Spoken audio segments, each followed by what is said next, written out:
Hello दोस्तों, welcome to unique exam point. तो दोस्तों, आज हम डिस्कस करने वाले हैं 29 मई से रिलेटेड सभी इम्पोर्टेंट करंट अफेयर्स।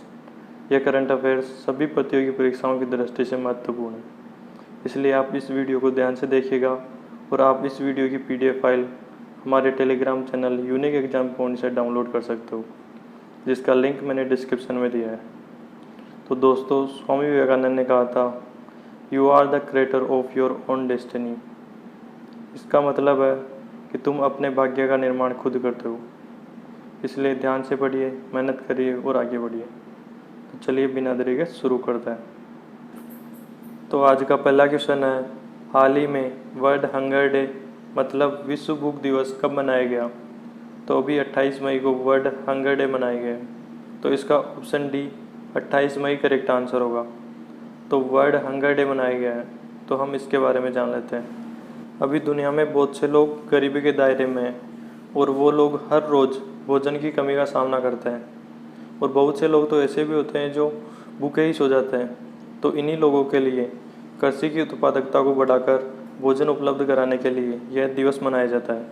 और इसके लिए वर्ल्ड फूड प्रोग्राम के तहत 2015 में 17 सस्टेनेबल डेवलपमेंट गोल्स को भी अडॉप्ट किया गया था, जिसमें एक जीरो हंगर नामक एक सस्टेनेबल डेवलपमेंट गोल है, जिसका उद्देश्य है कि दुनिया में कोई भी भूखा ना रहे।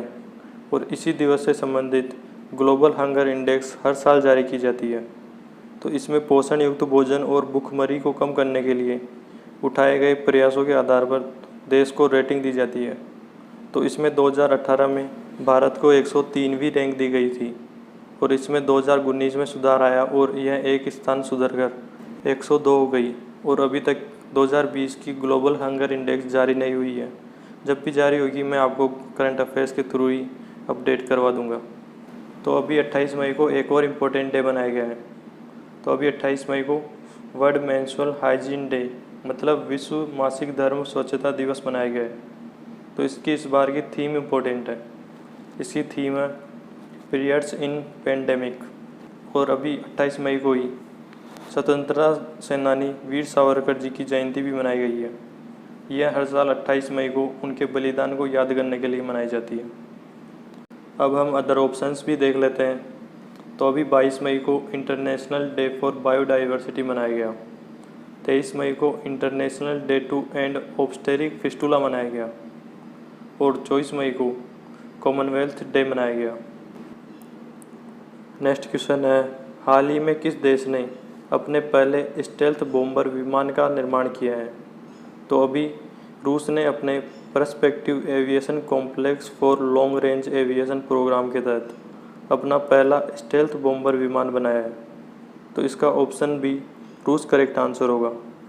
तो अभी रूस अपनी सेना का बहुत तेज़ी से आधुनिकीकरण करने में लगा हुआ है, और इसीलिए रूस ने अभी सुखोई के बाद दूसरी पीढ़ी का बम वर्षक लड़ाकू विमान बनाया है। तो यह विमान रूस ने बनाया है। तो हम रूस के बारे में कुछ इंपॉर्टेंट फैक्ट जान लेते हैं। तो रूस की कैपिटल क्या है? मॉस्को। और यहाँ के प्रेसिडेंट कौन है? तो यहाँ के प्रेजेंट टाइम में प्रेसिडेंट है व्लादिमीर पुतिन। और यहाँ की करेंसी क्या है? तो यहाँ की करेंसी है रशियन रूबेल।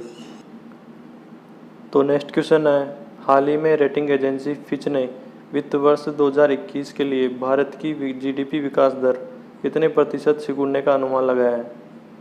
तो अभी रेटिंग एजेंसी फिच की जारी हुई रिपोर्ट के अनुसार वित्त वर्ष 2021 के लिए भारत की GDP विकास दर 5% तक सिकुड़ने का अनुमान लगाया गया है। तो इसका ऑप्शन ए 5% करेक्ट आंसर होगा। तो लगभग अभी सभी रेटिंग एजेंसियों ने अपनी रिपोर्ट्स जारी कर दी है। तो इन रिपोर्ट्स के अनुसार rating agency Fitch, rating agency CRISIL और rating agency Standard and Poor's ने, तो इन सभी ने वित्त वर्ष 2021 के लिए भारत की GDP विकास दर 5% तक सिकुड़ने का अनुमान लगाया है।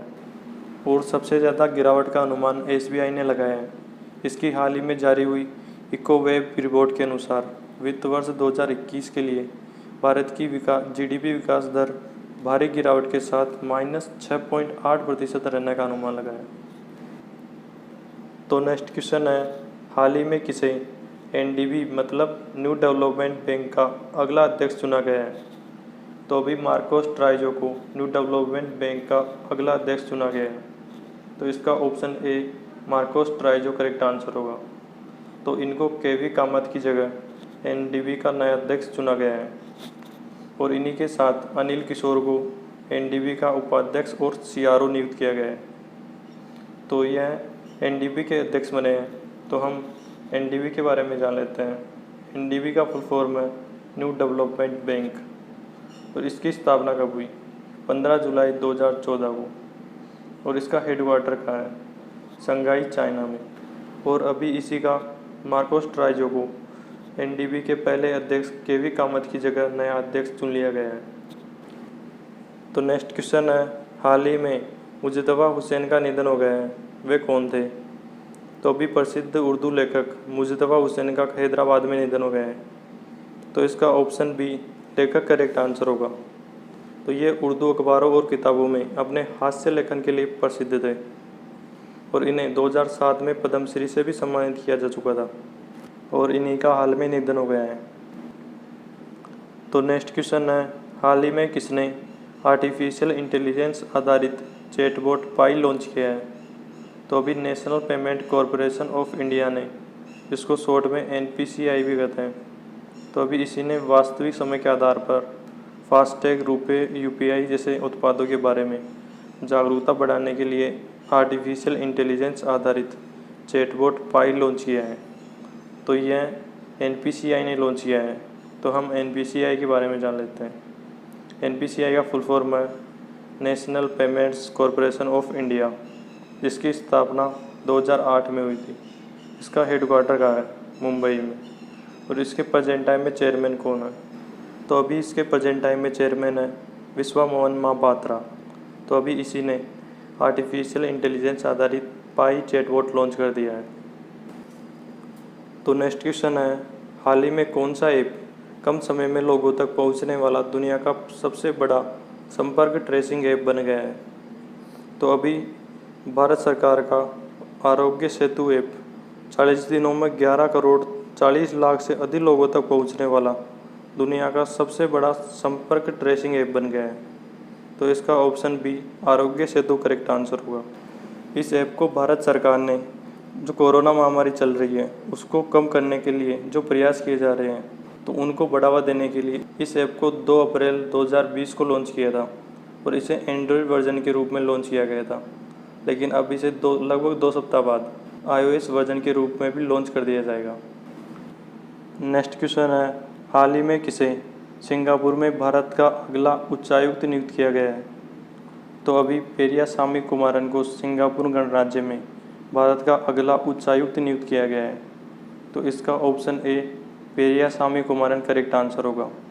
तो अभी पेरियासामी कुमारन को जावेद अशरफ, जो कि फ्रांस के अगले उच्चायुक्त होंगे, तो अभी इन्हीं के स्थान पर पेरियासामी कुमारन को सिंगापुर गणराज्य में भारत का अगला उच्चायुक्त नियुक्त कर दिया गया है। और कल मैंने आपको बताया था कि प्रेम के नायर को नाइजर गणराज्य के लिए भारत का नया राजदूत चुना गया है। नेक्स्ट क्वेश्चन है, किसने दुनिया का पहला संपर्क रहित प्रबंधन सॉफ्टवेयर वेम्स सेफगार्ड विकसित किया है? तो अभी मुंबई स्थित एक स्टार्टअप वेम्स ग्लोबल ने दुनिया का पहला संपर्क रहित प्रबंधन सॉफ्टवेयर विकसित किया है। तो इसका ऑप्शन बी वेम्स ग्लोबल करेक्ट आंसर होगा। तो इस सॉफ्टवेयर की मदद से लोगों के संपर्क में आए बिना उनका तापमान स्कैन किया जा सकता है और लोगों ने मास्क लगाया है या नहीं लगाया इसका पता भी इस ऐप की सहायता से लगाया जा सकता है। और यह दुनिया का पहला संपर्क रहित प्रबंधन सॉफ्टवेयर है, इसलिए यह क्वेश्चन मोस्ट इम्पोर्टेंट बन जाता है। नेक्स्ट क्वेश्चन है, हाल ही में किसने अपने वाइड फील्ड इंफ्रारेड सर्वे टेलीस्कोप का नाम बदल दिया है? तो अभी अमेरिका की स्पेस एजेंसी नासा ने महान खगोल शास्त्री नैन्सी रोमन के सम्मान में अपने वाइड फील्ड इंफ्रारेड सर्वे टेलीस्कोप का नाम बदल दिया है और अब इसका नाम रोमन स्पेस टेलीस्कोप रखा गया है। तो इसका option C NASA correct answer होगा। तो यह 2025 में लॉन्च होने वाली अगली पीढ़ी की एक अंतरिक्ष दूरबीन है और अभी इसी का नाम महान खगोल शास्त्री नैन्सी रोमन के नाम पर रखा गया है। तो यह टेलीस्कोप नासा विकसित कर रहा है। तो हम नासा के बारे में कुछ इंपॉर्टेंट फैक्ट्स जान लेते हैं। नासा का फुल फॉर्म है the national aeronautics and space administration जिसकी स्थापना 29 जुलाई 1985 को हुई थी। इसका हेडक्वार्टर कहाँ है? वाशिंगटन डीसी में। और इसका मोटो इम्पोर्टेंट है, तो इसका मोटो है for the benefits of all. और इसके एजेंसी एग्जीक्यूटिव इम्पोर्टेंट है, तो इसके प्रेजेंट टाइम में एजेंसी एग्जीक्यूटिव है जिम बिर्डेस्टाइन। नेक्स्ट क्वेश्चन है, किसने सांस लेने योग्य और हल्के वजन वाला पीपीई किट विकसित किया है? तो अभी आईआईटी दिल्ली में कपड़ा और फाइबर इंजीनियरिंग विभाग ने कोविड-19 से लड़ने के लिए सांस लेने योग्य और हल्के वजन वाला पीपीई किट विकसित किया है। तो इसका option C IIT Delhi correct answer होगा। यह किट 99.8% बैक्टीरिया को कवर करने में सक्षम है और इसका वजन भी केवल 300 ग्राम ही है। और यदि मैं पीपीई किट को करंट से रिलेट करूं, तो अभी हाल ही में इंडियन नेवी ने भी एक पीपीई किट विकसित किया है जिसका नाम है नवरक्षक। इसमें भी सांस लेने में आसानी होती है और अभी भारत पीपीई किट निर्माण करने वाला दूसरा सबसे बड़ा देश बन गया है। और यदि मैं आईआईटी मद्रास को करंट से रिलेट करूं, तो भी आईआईटी मद्रास के शोधकर्ताओं ने एक हल्के वजन वाली मिश्र धातु बनाई है जिसका उपयोग गाड़ियों में और एरोप्लेन्स में एल्यूमीनियम और आयरन की जगह किया जा सकता है। तो अब हम कल का क्वेश्चन देख लेते हैं जिसका आंसर मैंने आप सभी को कमेंट बॉक्स में देने के लिए बोला था। तो कल का क्वेश्चन है, हाल ही में कौन से देश ने ओपन स्काई संधि छोड़ने का फैसला लिया है? तो अभी अमेरिका ने ओपन स्काई संधि छोड़ने का फैसला लिया है। तो इसका आंसर लगभग सभी स्टूडेंट्स ने करेक्ट दिया है। और मैं आपको फिर से बोलूँगा कि आपको जो क्वेश्चन दिया जाता है उसका आंसर ज़रूर कमेंट बॉक्स में दिया करें, जिससे कि आपके करंट अफेयर्स का रिवीजन हो और वो क्वेश्चन आपको हमेशा हमेशा के लिए याद हो जाए। तो अब हम आज का क्वेश्चन भी देख लेते हैं। तो आज का क्वेश्चन है, हाल ही में किसने इन्वेंटर ऑफ द ईयर पुरस्कार जीता है? तो इसका आंसर आप सभी को कमेंट बॉक्स में देना है। और यह था आज का हमारा करंट अफेयर्स का वीडियो। और यह वीडियो आपको अच्छा लगा हो, हेल्पफुल लगा हो, तो इसे लाइक कीजिए और अपने स्टडी ग्रुप में शेयर कीजिए, जिससे कि दूसरे स्टूडेंट्स की भी हेल्प हो सके। और इसी तरह करंट अफेयर से रिलेटेड वीडियोस देखने के लिए हमारे चैनल यूनिक एग्ज़ाम पॉइंट को सब्सक्राइब कीजिए। Thanks for watching unique exam point.